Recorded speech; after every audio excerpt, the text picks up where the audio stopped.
Sven, good to see you. Good to see you guys too. Hey, Alex. It says Eric. Yeah, I'm using his account because he's the one who kind of hosts all of these, but he's not able to be on tonight, so I'm. You can rename yourself if you want. Yeah, but then he'll forget to change it back. So it'll change back. You just have to click on the thing up top. Let me see. How do I do that? Just click on your upper right hand corner, and it should allow you to rename yourself. There, did it do it? Yep, you got it. Looking good. Is that Ivan the Terrible? Indeed it is. Uh-oh. How are you doing? This year is almost over, guys. It's almost over. Be careful, it's not over yet. Yeah, I know. So let's see here. We have 1, 2, 3, 4. I think we have 4 units left to get rechartered. We're still working on. Hopefully I'm not one of those at this point, Sven. No, I think 58 is good. I gotta tell you, that's not the fire hose I like to drink out of right out the gate. Yeah. Congratulations, you're Cub Master. Oh, by the way, nobody's done anything with recharter.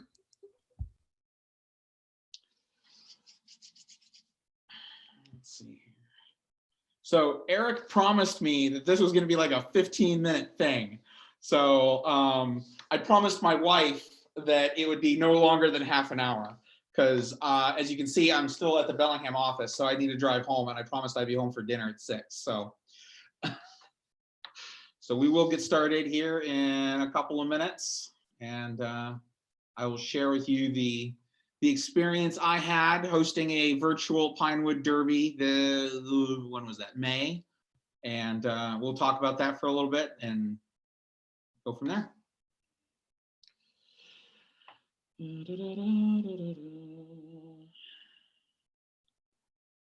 you guys have a good Christmas, Ivan? Absolutely. Good. It's always the first 3 years that Amanda and I were together. We had a full structural fire every year. So we would serve. That was the only time that we would serve the same shift was on holidays. The chief would put us on the same engine, and so the first 3 years we had full multi-alarm structural fires every year.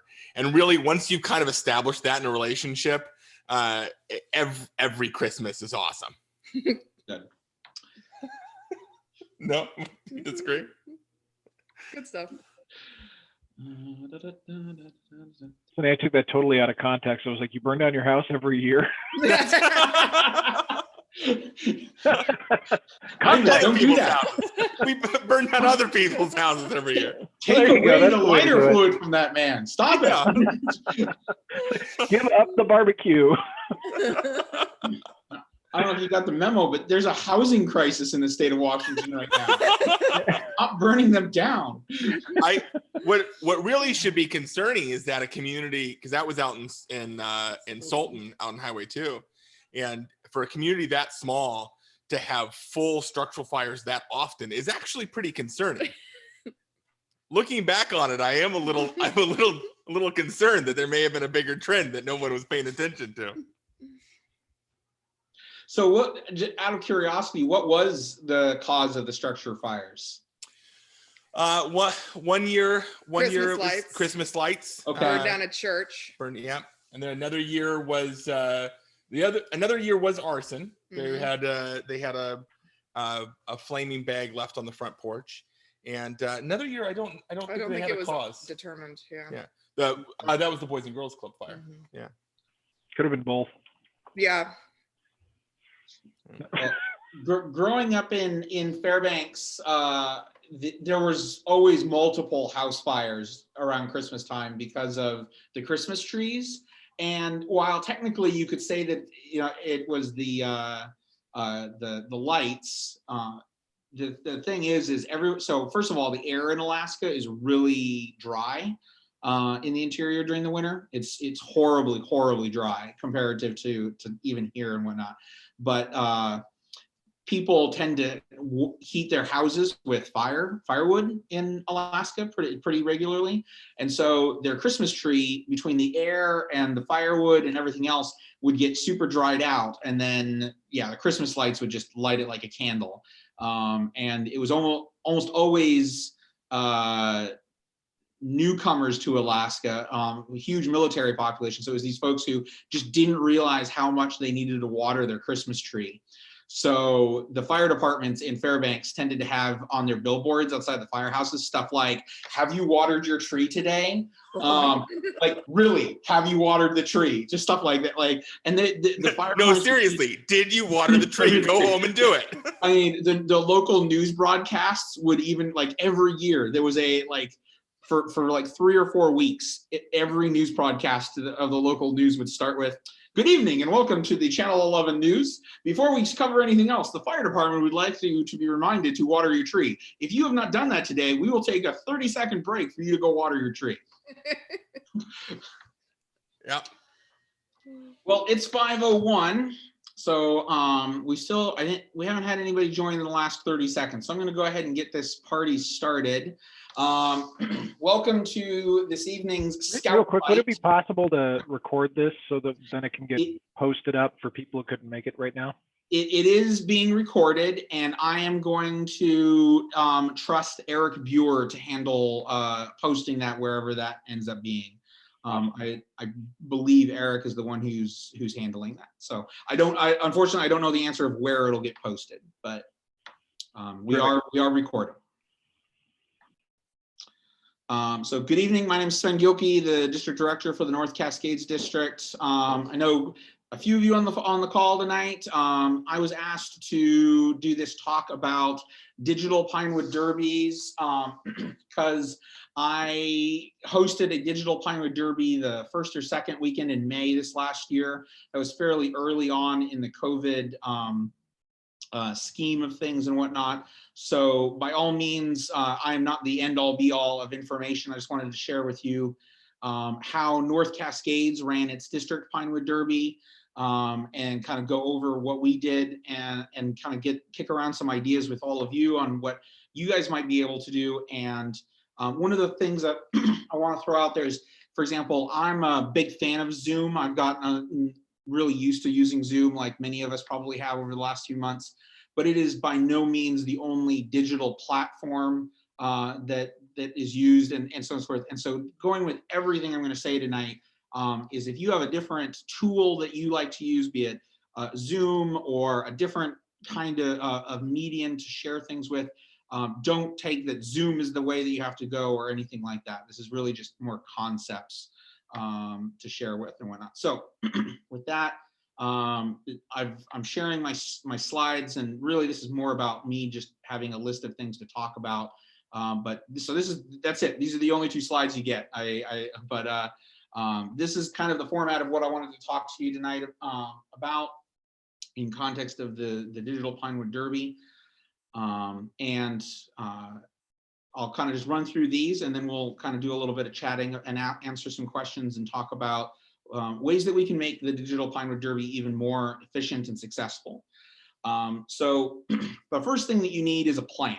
I cannot stress to you enough that the group that put on the Pinewood Derby in May with me, we spent about 3 weeks planning the Pinewood Derby, and even though we did it very differently in a lot of ways as a traditional Pinewood Derby, it took just as much planning to execute and put together, if not a little bit more in it. All told, we ended up spending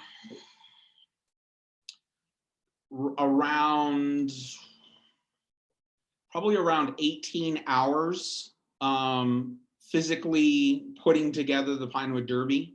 And a lot of that was because of our poor planning beforehand, as far as figuring certain things out. And we'll talk about some of those things here. For example, we did not have all of the things that I'm about to talk about as far as Zoom figured out beforehand. We kind of figured it out the day of, and so we'll share a little bit about how that all worked out. But the first thing is having a plan, writing your plan down working out how much time you want to spend doing each thing, having people in place. And the other reason why a plan is so important is in May, obviously COVID was still fairly new in May. We'd been dealing with it for about a month at that point, but is that with a plan, you can work out the safety procedures of people having masks or socially distanced and things like that. And so that everyone that's involved feels comfortable being involved. No one wants to show up to a Scout program and be crowded into a room right now. No one wants to see a Cub Scout pack meeting turn into the next mass spreader event for our communities. So having that plan and working out who's going to be where, when, and how long that's going to take helps work out a lot of those deals. And then with that is also, what do you want to get out of the experience? Our threshold for the May Pinewood Derby was simply, we wanted kids who had built a car, who had specifically, our goal was the kids who had not had the opportunity to race it in their packs. Most of the packs in North Cascades tend to do their Pinewood Derbies in late March and through April. That's kind of the popular Pinewood Derby time for a lot of packs in North Cascades. And so a lot of our packs had gotten the cars out to families to build and make, but the pack themselves had not had the opportunity to run their annual Pinewood Derby before the state kind of shut down there at the end of March. And so our goal was really just to give kids the opportunity for them to race their cars and to see them go down the track in a fun way.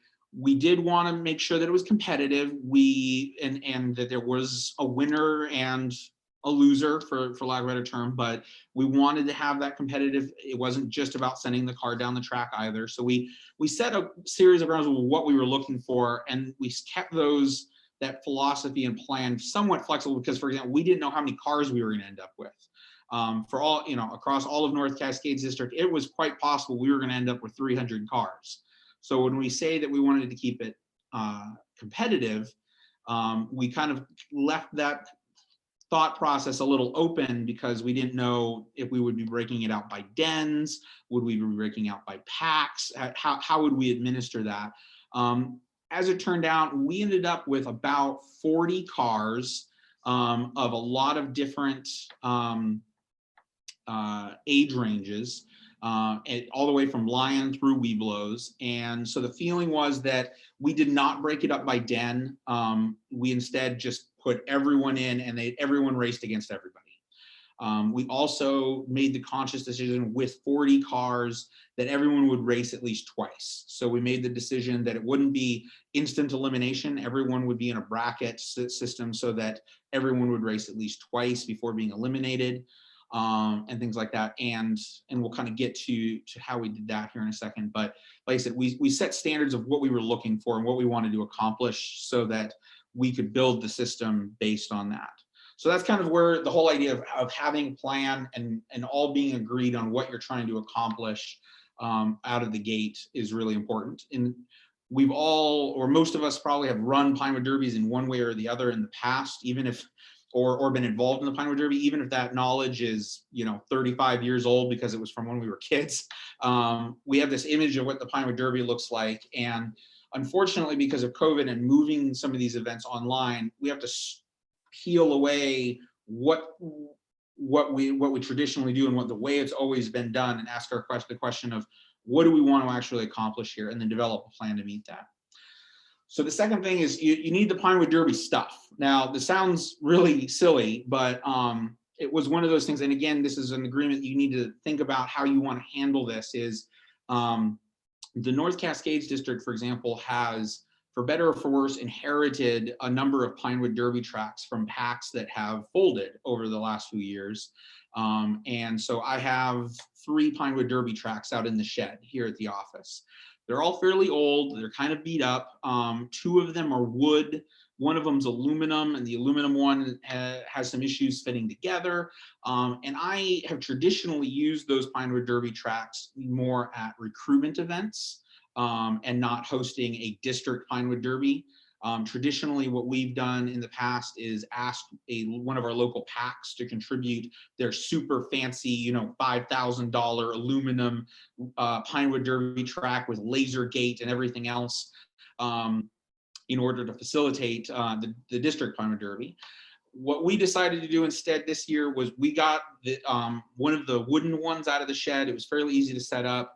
And we did that one so that we didn't have to rely on a pack to provide the track or ask people to leave their homes or do anything that they didn't necessarily feel comfortable doing in transporting the track, or force someone from a pack to be involved in running this event, especially if they didn't necessarily have a lot of kids involved, things like that. So we didn't want to put anyone in that situation. So we ended up using one of the old wooden ones.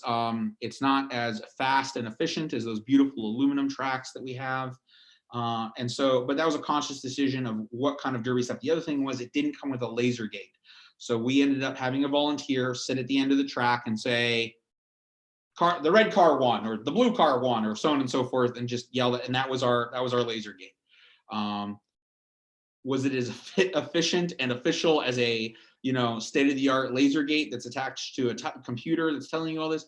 No, it's not, but it was just part of the system. So again, is asking yourself, how do you want to set up this Pinewood Derby stuff? What's that going to look like? And every pack already has a certain amount of stuff. If your pack doesn't have stuff, you can contact your district director and talk to them about maybe organizing with another pack, or seeing if the council service center in Everett, or if you want to drive over to Bellingham and take one of my beat up wooden tracks, you can do that. So there are options, but what do you want as far as the Pinewood Derby stuff? And obviously you need to get cars and things of that effect. I will tell you, cars, I don't know what our membership is going to end up looking like on January 1st after all the charters start getting posted. But in a traditional year, we have hundreds, if not a little over 1,000 Cub Scouts in the Mount Baker Council. We do not keep 1,000 Pinewood Derby cars on stock. And so it's one of those things that as you plan out for this year is making sure that you order enough Pinewood Derby cars and get those in place. So, okay, so step two is, like I said, gathering the stuff and figuring out what that stuff looks like. And then step three is a location.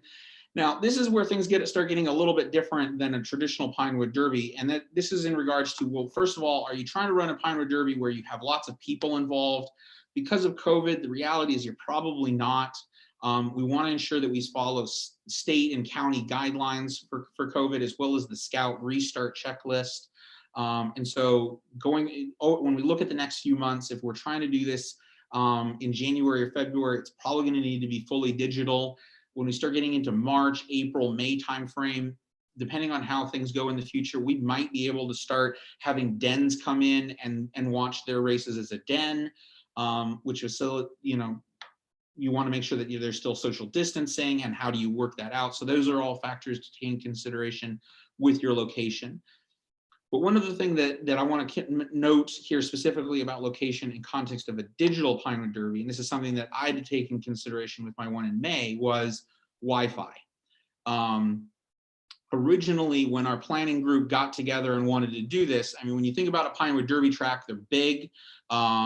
You want people to be able to run back and forth along the Pinewood Derby track. To bring the cars back and forth, you need a place to keep the cars off to the side.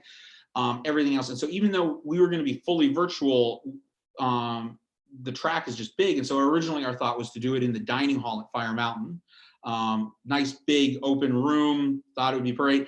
The one thing that Fire Mountain doesn't have, though, is stable internet.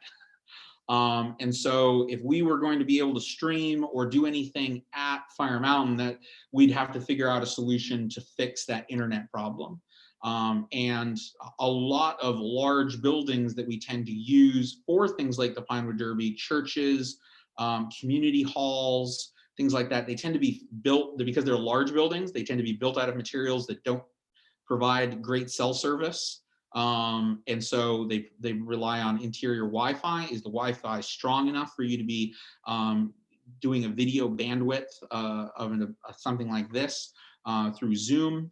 And so those are all considerations. And so after about 2 weeks of planning, we were all set to be at Fire Mountain, and we just couldn't fix the Wi-Fi problem. So we actually ended up doing it in the back, in the conference room at the Bellingham Scout office. I got a tape measure out and measured how wide the Bellingham Scout office is and how long the track was. And it turned out that I had about 2.5 feet to spare. So it was pretty tight. It also meant the track had to go down through a fairly narrow hallway area. And so we had to think about, okay, how are we going to run the cars back and forth when, you know, there's going to be one person being able to walk up along that edge at a time at the most. So that was a concern. So again, thinking about the location and how is the Bellingham Scout office where I'd want to do it again? Probably not, especially because at the end of this month, here in 48 hours, we're going to have the internet turned off at the Bellingham Service Center because the building's closed. So we won't have internet at the office. So that's something I'll have to take in consideration in the future. But again, so it's just one of those things with your location is figuring out where can you do this that has that stable internet connectivity, or like I said, later in the spring, if you're able to start having dens cycle through to watch their races, things like that. How do you have a space that's large enough to facilitate that in a way that's safe? So just things to take into consideration. Online tools. So this is number 4. So talking about Zoom, I wanted to share how we set up the Zoom environment. And what we ended up doing is we ended up getting a piece of software. I think we spent $10 on it. It was an online or a piece of software that we downloaded that set up the bracket system for us, so that when we typed in the names of all the cars, we didn't have to do any thinking after that. We just push a button and it would tell us which cars to put on the track. So we numbered all the cars, just like a normal Pinewood Derby, we numbered, and we had that bracket system on a computer screen. And what we ended up doing is we actually ended up using 2 computers. The first computer had the bracket system and hosted the Zoom meeting, similar to how I'm hosting the Zoom meeting tonight. And you can all see my PowerPoint slide. What we did is we just shared the bracket system, and then the second computer was set up to kind of be the kind of administrative back end of the Zoom meeting. We didn't have the camera on either of the computers, so there was no camera input. And then I had my cell phone that was on a tripod that it had a camera on the track, so you could see the cars coming down the track. One of the things that we found out afterwards that would have been nice is if we could have gotten more cameras on the track so people could see the cars going down further the entire way. We got about 2/3 of the track in the shot that people could watch them going down, and it was fun and good, but you didn't get to see them cross the finish line. Which was in part by choice, also just because we didn't want the person at the end having people like rewind the video and going, wait, that one actually, we wanted to just trust the person that was at the end and not make it a thing. So, but again, it's something to consider. And so what people ended up seeing was a shared Zoom screen. No one shared their video except for the screen that had the brackets and this one video input. So what everybody saw were these 2 screens on the computer, with one side being, like I said, the brackets and the other being the video. And that's all they saw for that. Now, the other thing that I wanted to mention is we cheated. I'm going to be straight up with you guys. We totally cheated. We recorded the entire Pinewood Derby on Friday, and I used a service, and I don't even remember the name of the service. There's a couple of them online, you can find them. But what it allowed us to do was take that recording and post it to Facebook as a live Facebook event. So everyone thought it was live. Everyone thought it was happening on Saturday morning. Nothing happened on Saturday morning. It was all recorded the day before. And I mean, there were people leaving messages. It's like, oh, I want my car to be next. I want, and and we on Saturday morning, yes, it was a white lie, but it was just we told everyone to watch a Facebook Live event. Everyone thought it was happening live. Everyone assumed that I was in the Scout office on Saturday. I was not. I was home in my pajamas, running this upload of the video and everything. And so, like I said, what we did is we recorded the Zoom meeting on Friday, just like we're recording this Zoom meeting. I took that recording and then I put it into, in my case, I used iMovie on my Apple computer, but there are other applications you can use. I used that to edit it, to cut off. I think there was one point I was doing it with Blake Jones. At one point, Blake Jones needed to go to the bathroom, and so there was like a whole like 15-minute break where we drank some soda and we're chatting, but we didn't stop the recording. I just deleted that out and stuff like that.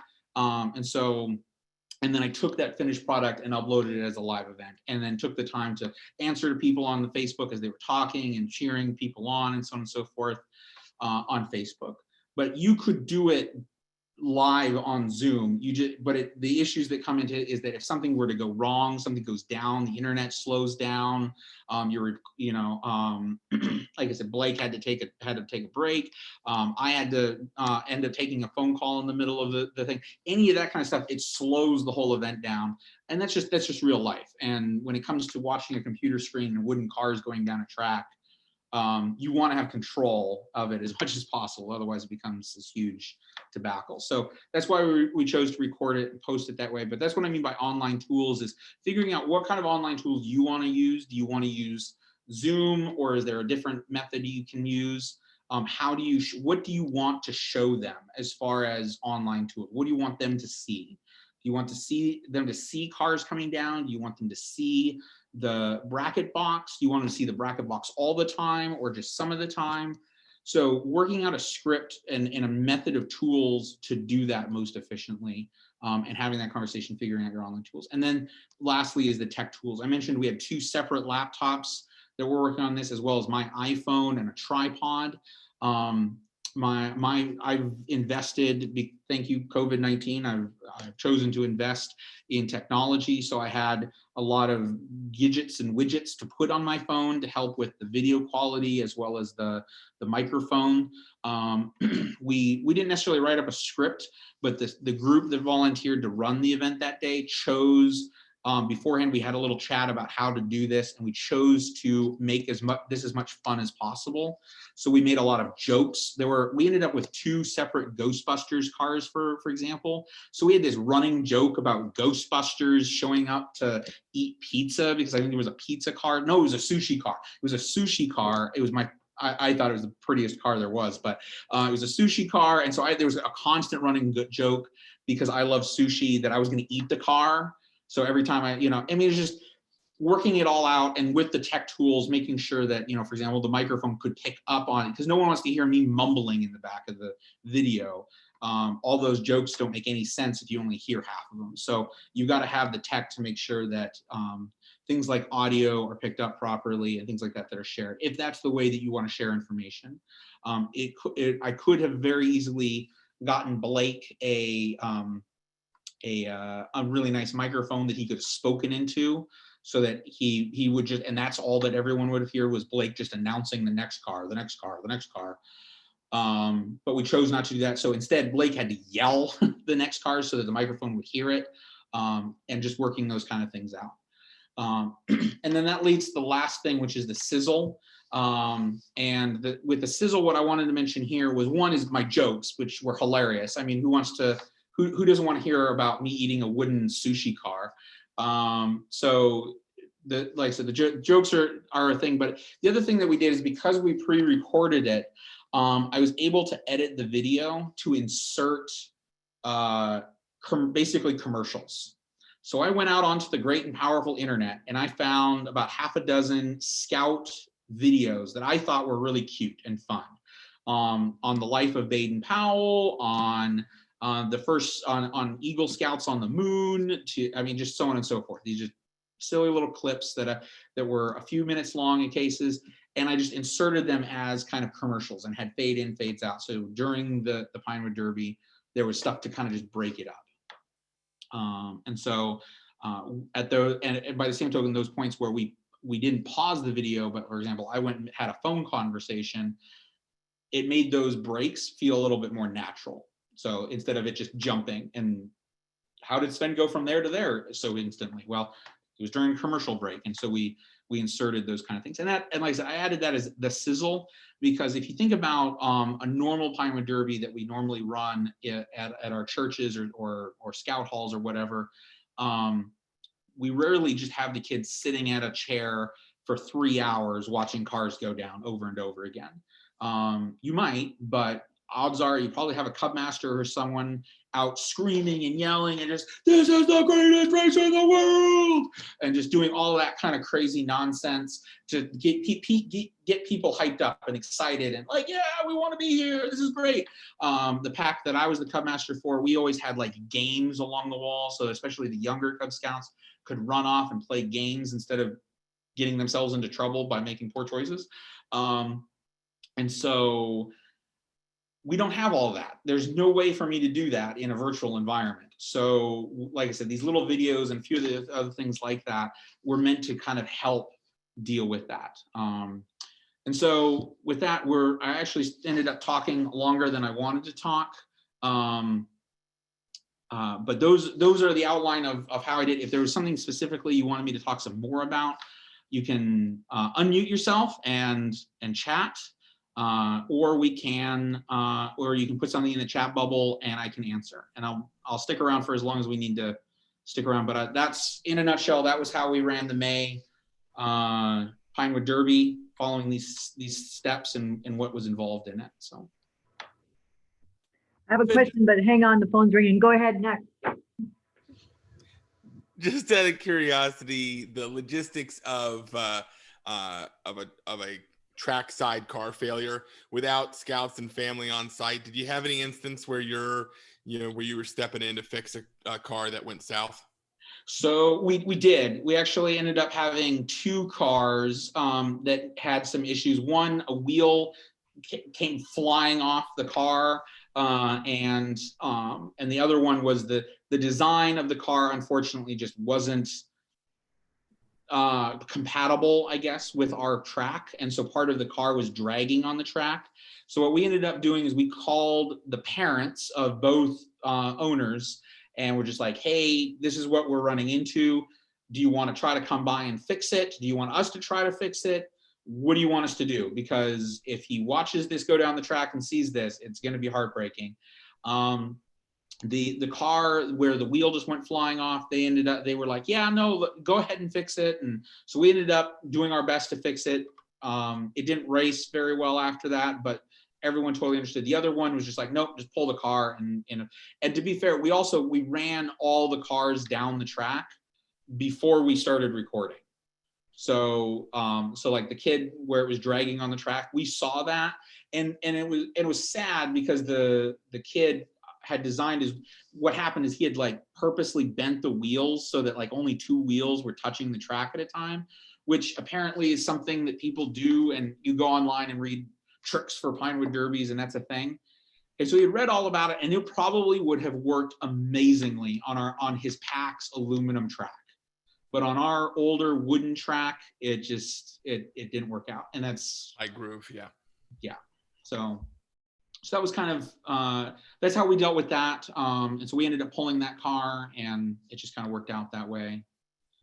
But So my question, if you said that it had been nice maybe to have had a couple more video cameras or phones set up so you had maybe different shots, would that be just somebody with their cell phone logging into the Zoom meeting from where the so it's just set up like they're on a call, but correct. It's on a tripod just positioned? Correct. And so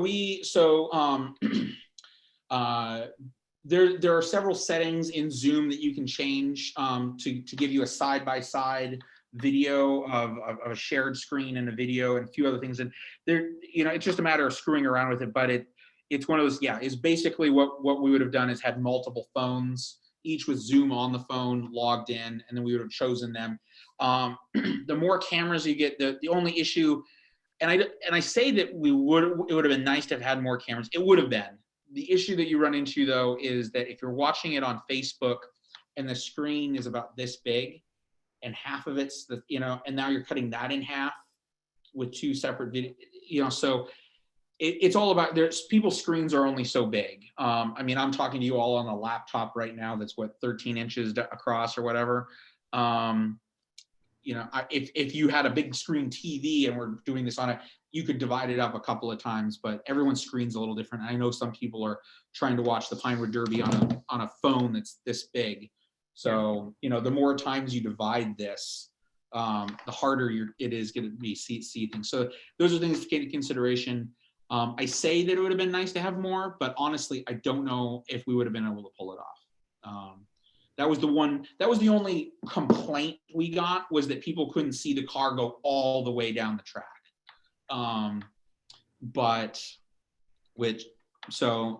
But again, I think that if we had two cameras on, then the complaint would have been, I couldn't see anything because the video was too small. So what's the lesser of the two evils? Sven, do you have any insight into how to swap between cameras? So there's a couple of ways you can do that. And in Zoom, it's fairly simple. The easiest way that I would suggest, and again, the problem that you run into with this suggestion is you'd have one person at every camera with their finger just ready to turn the video on and off. Because as you know, if you did it right, you'd turn a video off and then turn another video on. But it would, as cars go down the track, it would be so fast. And that's the biggest problem, is that you're talking about a car going down the track for what, 6 seconds? And so having it switch between those is a level of professionalism that, I mean, I guess if you had somebody that works for NASCAR, they'd be able to figure it out. But, or, you know, that does video photography for a living, you know, but switching between cameras in a 6-second gap would be really hard. Yeah. We did screw around with the cameras a little bit. And one suggestion for the Sizzle that we were looking at doing was, we actually had Blake's phone on a separate tripod.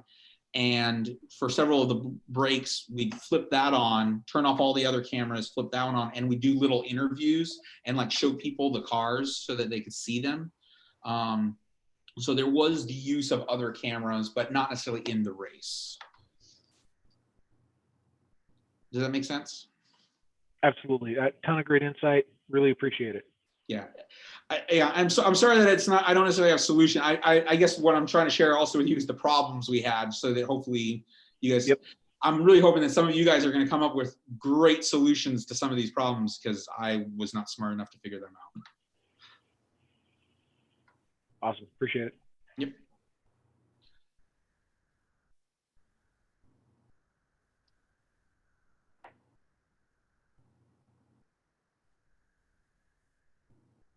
Like Chris is trying to talk, but I can't hear him, but I give him props because he's got a tent in the background. He does have a tent in the background. Oh my gosh. His head was in the way most of the time, so every time he leans over, I could see the tent.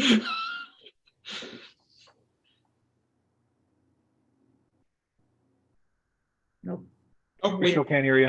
There we go. I thought I could hear you for a second.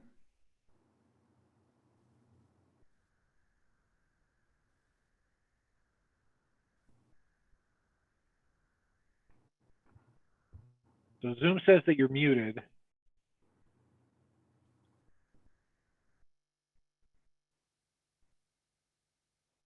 How about this one? There we go. Okay. Sorry, I have a couple of microphones here. So there are a lot of tools for streaming, like games that are used for gaming. You don't have to use them for gaming. You can stream pretty much any source. You could have a slideshow, pre-recorded video, multiple cameras if you want. And you can set up different, I guess, scenes with different camera angles and stuff. So you wouldn't have to like go and physically push a button on a phone or something and turn it on and off. You could switch between, you know, kind of that thing, or arrange it in different ways. So those are other ways you can do it. You would have to stream through, probably, you can do Facebook or YouTube or any of those things too, but that's something to look into if you want to try a different way other than just Zoom. And yes, I do have it in the background. So do you use Twitch for that, or Facebook, or YouTube? I was going to use YouTube for our pack, but the program that is really popular for that is called OBS. There's a little bit of a learning curve. It's not that hard, but it's definitely more technical than just sharing a couple screens with Zoom, but it might be worth looking into.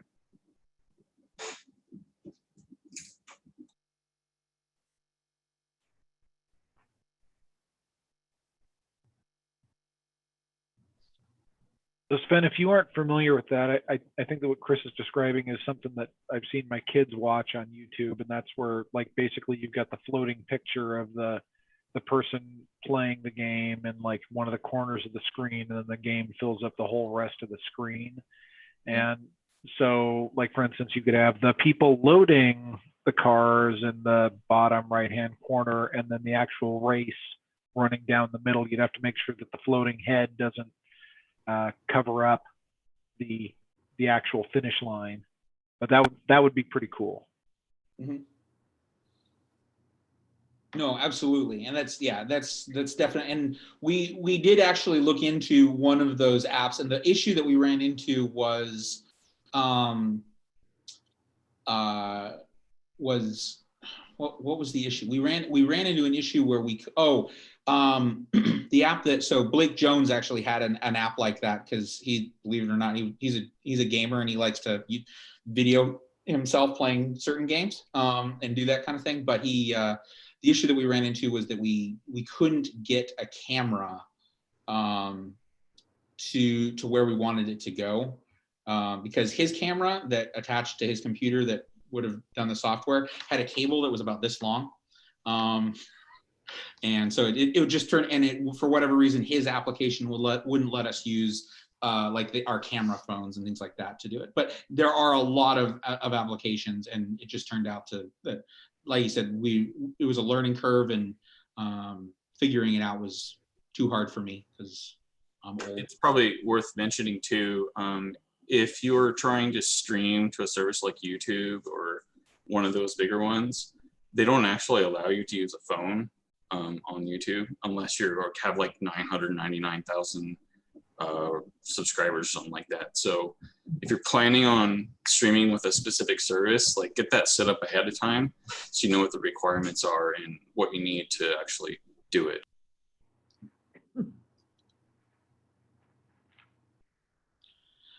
The other thing that I'll mention that is unfortunate is, I think Zoom has probably gotten a lot better at it since, we've all been so many of us have been relying on Zoom now for the better part of 7 months for just our livelihood. Many of us, our jobs are online, things like that, more and more. But in the April-May timeframe when we were doing this, I ran into a problem where maybe about 1 in 20 of my Zoom recordings didn't compress properly. And so when I ended up pulling it down from the Zoom cloud or something like that, it was distorted or had some issues. Now, again, I think Zoom's probably gotten better, and that could very well be my computer's fault. It could be the internet's fault. It could be my bandwidth's fault. It could be any number of things that cause those issues. But it's one of those things and that's one of the reasons why we chose to record it beforehand was, as it turned out, Blake forgot to push the record button the first time that we did the race. So we did the entire race and then did it again. Because we got about 3/4 of the way through and he realized, oh, I haven't been recording for the last blah, blah, It was just one of those things where, there's so many things like that can just be, and when you trust technology, I've been doing in-person presentations for 15 years now, and I hate using projectors for my presentations simply because if something can go wrong with a projector, it usually will. And I find that's the truth with most technology. It'll do great a lot of the times, right to the point where you really need it to work. And if you don't have any flexibility of time, that can be very stressful. So the more times you can practice things and screw around with new software or, new cameras, whatever it is that you're inserting into the situation. So like I said, we actually recorded on Friday. I set everything up on Thursday and did a dry run on Thursday. And I was up until 6:30 in the morning doing the edits in iMovie. Because my computer is old and it took that long for iMovie to properly compress and push the video out, so that I could then upload it to YouTube, to this other service that allowed me to stream it directly to Facebook as a Facebook Live event. But again, in my mind, I was like, oh, it's going to take me a couple hours to edit this. And yeah, it took me about 45 minutes to edit the video. That was super easy. And then iMovie just took forever. Doing a 3.5-hour movie took about 9 hours for it to finally compress. And so, just things like that. So if you build more time for those kind of issues, I would have been truly heartbroken if at 9 a.m. when the race was supposed to start, I had to put up a please stand by, technical issues. So, but most of the people that were in the race also knew that I was running it, and so we're just expecting technical issues. I think the first 5 comments on that Facebook post are something like, wow, Sven actually pulled this off. It's great.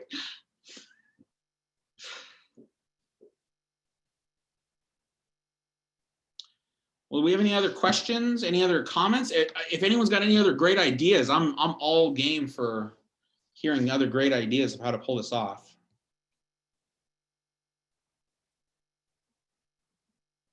Any comments about the Sizzle? Any cool ideas on how to bring Sizzle to a virtual meeting? So this is Alex from Pack 331. We're actually doing a pirate-themed Pinewood Derby race, and we've got a guy that talks pirate, and we're going to have one team that's running the track in a location where they can do that, and we're having the other guys who are the announcers who are going to announce all the different cars coming down, say something nice about each car, and all in pirate talk. We'll see how that works out. Okay, no, I think that'll be fun. I think especially with a virtual derby, themes could be a lot of fun. Like themes with the cars, themes with the people on screen, everything else could be a lot of fun. Arr. Arr.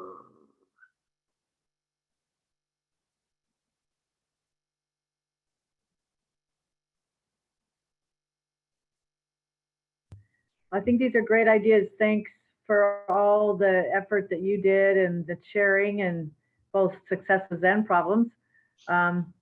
It's, would be something really to look forward to. So I'm going to take it back to our pack and see what they want to do with all this. Now that I think about it, the recording of the North Cascades Pinewood Derby is actually available. Here, let me confirm where this is at before I open my mouth too much. Wait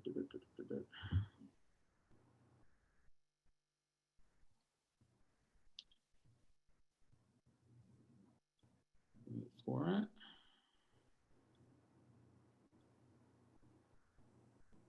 Okay.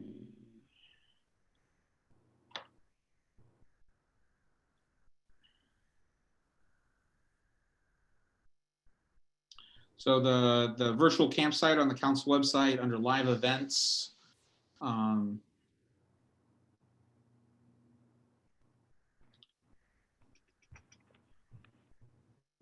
load past live events. I want to say it's near the bottom of the page, so it's going to take a second to load.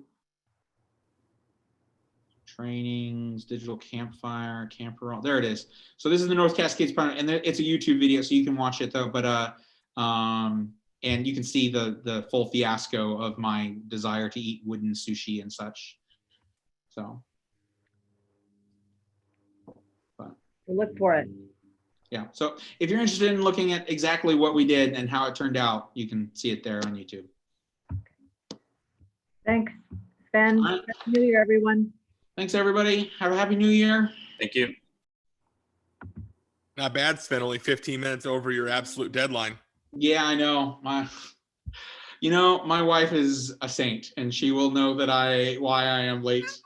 She did text me. We've been watching Lego Masters on Hulu. Have you heard of this show? I have. It's on my list. So we've been watching it, and it's been like our family watch show, and we have a deal that we don't watch episodes without the whole family there. She texted us like, we're going to start Lego Masters if you're not here at 6:00. So that's going to be my punishment, is I won't get to watch Lego Masters. I didn't get to eat dinner last night, so I understand. That's true. Yeah, but you and I could probably do with skipping a couple of meals, buddy. Amen to that, brother.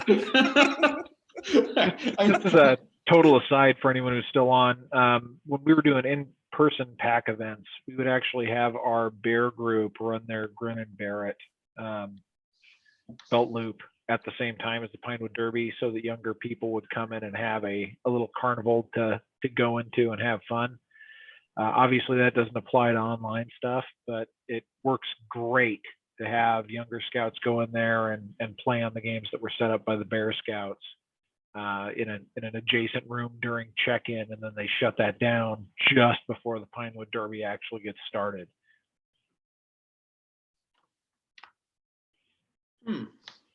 No, that's one of the things about Pinewood Derbies. I love all of the fun stuff that happens not on the track. I've always loved just visiting pack Pinewood Derbies for that kind of stuff. Awesome. Yeah, thanks for putting this on. All right, thank you, Great guys. insight. Oh, hey, look, Alex put the link to the stuff in the thing. Thank you, Alex. Arr. Arr. Thanks, Sven. See you All later. right. Good night, guys. I'm shutting this down. Very happy New Year, everybody. You don't have to go home, but you can't stay here.